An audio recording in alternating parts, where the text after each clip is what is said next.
विजय बाबा के परलोक गमन से मैं बहुत आहत हूं और सबसे पहले तो मैं उनको श्रद्धा सुमन अर्पित करना चाहूंगी और ईश्वर से यही कामना करूंगी कि उनकी आत्मा को शांति और जो शोक संतप्त समाज, उनके जो शुभ चिंतक हैं, उनके जो अनुयायी हैं, उनको ये बहुत बड़ा आघात सहने की शक्ति प्रदान करें। अगर राज्य सरकार ने संतों की आवाज को सुनी लेती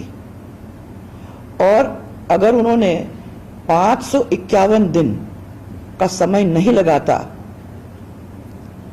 और समय रहते वो सही तरीके से एक्शन ले लेते उनकी बात को सुन के, तो आज उनकी जान नहीं जाती। हमारी सरकार ने संत समाज की मांग पर 27 जनवरी 2005 में, याद दिलाऊं, उस समय ब्रिज क्षेत्र के अंदर जो अवैध खनन चल रहा था उसके ऊपर हमने रोक लगाई थी। परंतु ये जो कांग्रेस सरकार है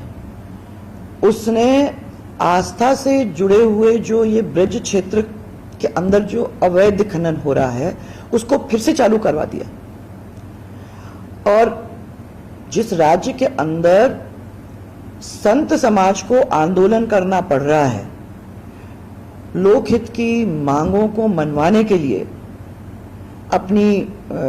एक किस्म से बलि देनी पड़ रही है,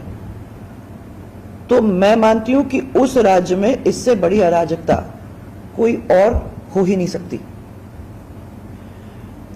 घटना के बाद अभी स्टेटमेंट हमने पढ़ा, घटना के बाद हम देख रहे हैं कि मुख्यमंत्री खुद भी मानते हैं कि वो असहाय हैं, इस चीज को वो स्वीकार कर रहे हैं कि प्रदेश के अंदर ये जो खनन है उसको हम रोक नहीं पा रहे हैं, असहाय हैं। इससे ही ये स्पष्ट हो रहा है कि संत की मौत का जिम्मेदार कौन है। अगर कोई है तो वो राज्य की ये गहलोत सरकार है। मैं तो समझती हूं कि इसकी एक बहुत उच्च स्तरीय जांच होनी चाहिए और जो दोषी हैं उसमें अफसर हैं, उसमें राजनीतिज्ञ हैं। अगर इन लोगों ने संतों के साथ पहले बात कर ली होती, उनके साथ बैठ लेते, उनके जो प्रॉब्लम थी उसको समझने की कोशिश करते, तो शायद ये हादसा होता नहीं।